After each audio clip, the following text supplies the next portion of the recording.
Welcome back. I hope you're doing okay today. You know, sometimes we stop for a moment and think about time.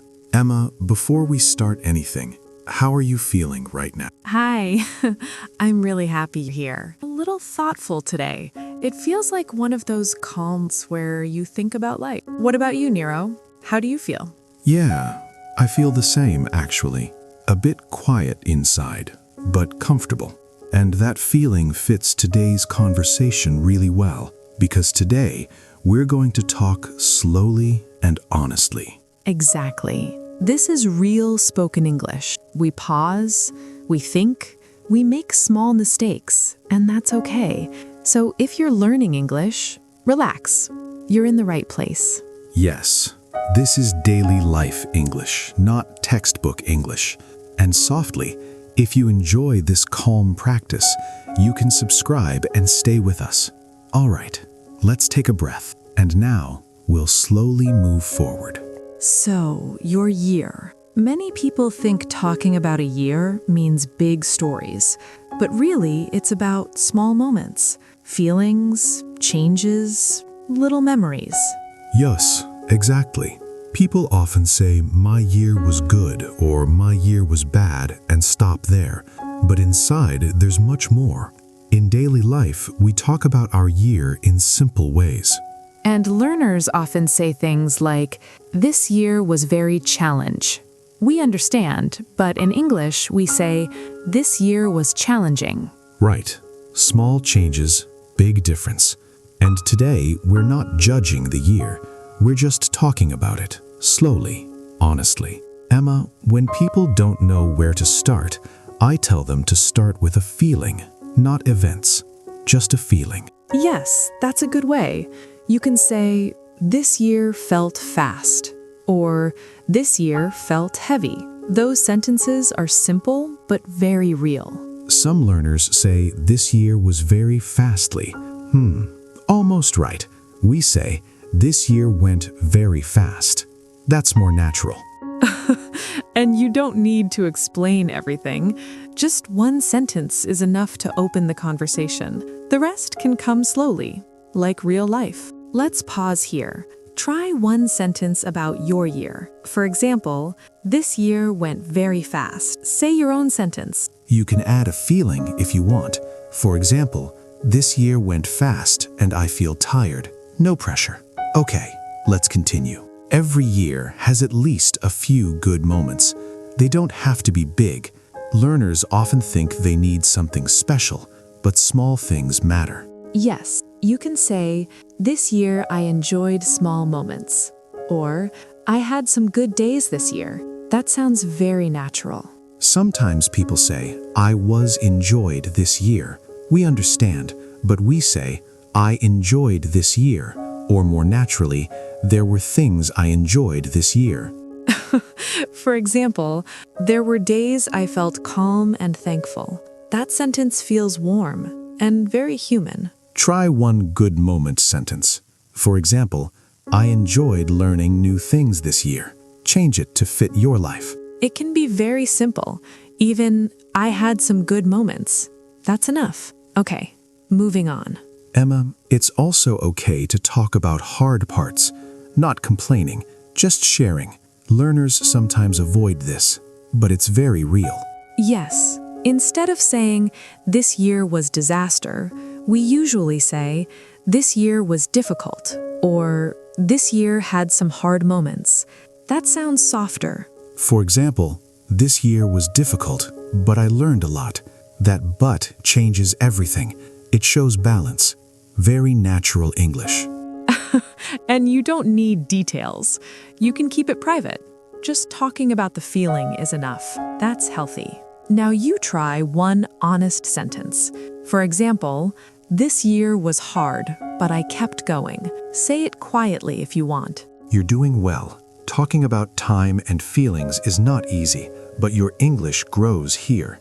Let's continue slowly. Emma, when we talk about a year, change often comes up. People change, habits change, feelings change. And English can talk about this simply. Yes, you can say, I changed a lot this year, or this year changed me. Very common sentences. Some learners say, I am changed this year. Almost right. We say, I changed this year, or I have changed this year. For example, I became more patient this year. That's a beautiful, simple sentence, and very human. Try one change sentence now. For example, I became more confident this year. Make it about you. Even small changes count. Don't look for something big. Real English lives in small truths. Okay. Every year teaches us something. Not always in school, in life. Learners forget they can say this simply, but it's easy. Yes, you can say, I learned a lot this year, or this year taught me patience. Those are very natural.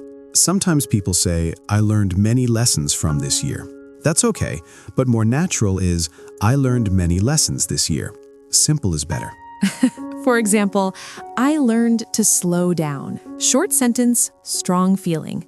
That's real spoken English. Let's pause again. Try one learning sentence. For example, I learned to take care of myself. Say it your way. Nice. You don't need perfect grammar. You need honest meaning. All right, we'll continue. Emma, a year is also about people, family, friends, coworkers, strangers. Learners sometimes don't talk about this part, but it's important. Yes, you can say, I met good people this year. Or, some people helped me this year. Very warm sentences. For example, I met people who supported me. That sentence feels kind and very natural. People say it often. And if someone left your life, you can still be soft. This year, I lost touch with some people. That sounds gentle. Try one people sentence. For example, my family supported me this year. Change it to fit your life. Good. Talking about people makes your English warmer. That's important. Okay, let's keep going. Emma, sometimes a year feels long. Sometimes it feels short. Learners often want to say this, but don't know how. Yes, you can say, this year felt long, or this year went by quickly. Both are very common. Some people say, this year was too much long. We understand, but we say, this year felt very long. That sounds better.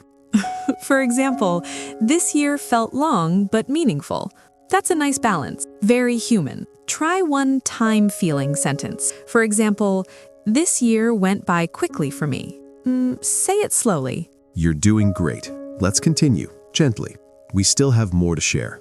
Emma, sometimes people think about regrets, things they didn't do. Learners worry this sounds negative, but it doesn't have to. Yes, instead of saying, I regret very much, you can say, I wish I had done more.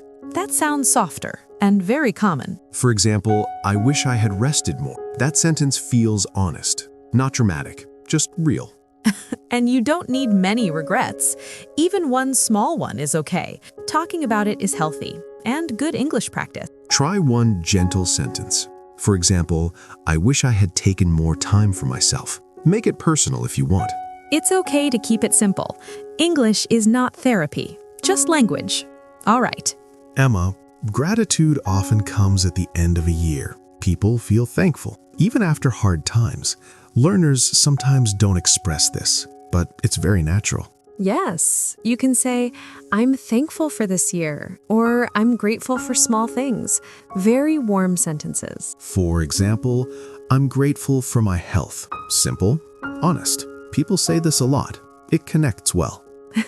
Gratitude doesn't need big words. It just needs honesty. That's enough. Okay, let's go on. Try one gratitude sentence. For example, I'm grateful for the lessons this year. Say it slowly. Nice. You're building real spoken English now. Let's continue. Emma, when we talk about a year, we often look forward to, not big goals, just hopes. Learners think this is difficult, but it's not. Yes, you can say, next year I hope to feel calmer, or next year I want to improve myself. Very natural sentence. Sometimes people say, next year I will be better. That's okay, but more natural is, I hope next year is better. Soft and realistic.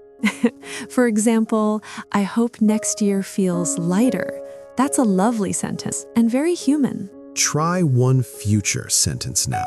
For example, next year I want to take better care of myself. Make it yours. Good. We're getting close to the end now. Just a little more. Stay with us. Emma, sometimes people ask, so how was your year? And learners panic, but one short sentence is enough. Yes, you can say, it was challenging but meaningful, or it wasn't easy but I learned a lot. These are very common. For example, it was a quiet year for me. Short, clear, no explanation needed. That's real spoken English. Short answers are powerful. Don't underestimate them. People speak like this every day. Okay, try one summary sentence. For example, it was a hard but important year. Say it slowly. Nice. You're almost there. One last section before we close. Emma, saying goodbye to a year can feel emotional, but English doesn't need big words here. Simple language works best. Very calm. Yes, you can say, I'm ready to move on, or I'm saying goodbye to this year. Very natural. For example, I'm ready for a new chapter. That phrase is common and gentle. People understand it easily. No drama. And even, I'm thankful and ready to move forward. That sentence feels peaceful. A nice way to end. Try one closing sentence. For example, I'm thankful for this year and ready to move on. Say it softly. Good. Let's slowly come to the end now. Take a breath and stay with us. So, what did you learn today? Maybe a new sentence. Maybe a new way to talk about your year. Try telling your year in small sentences with feeling. Here's a small challenge. Write 1 or 2 sentences in the comments. Talk about your year, honestly and simply. No pressure at all. If this calm English practice helps you, you can subscribe and share this podcast. We're learning together, slowly and... Thank you for spending this time with us. Take care of yourself and be gentle with your English. See you next time.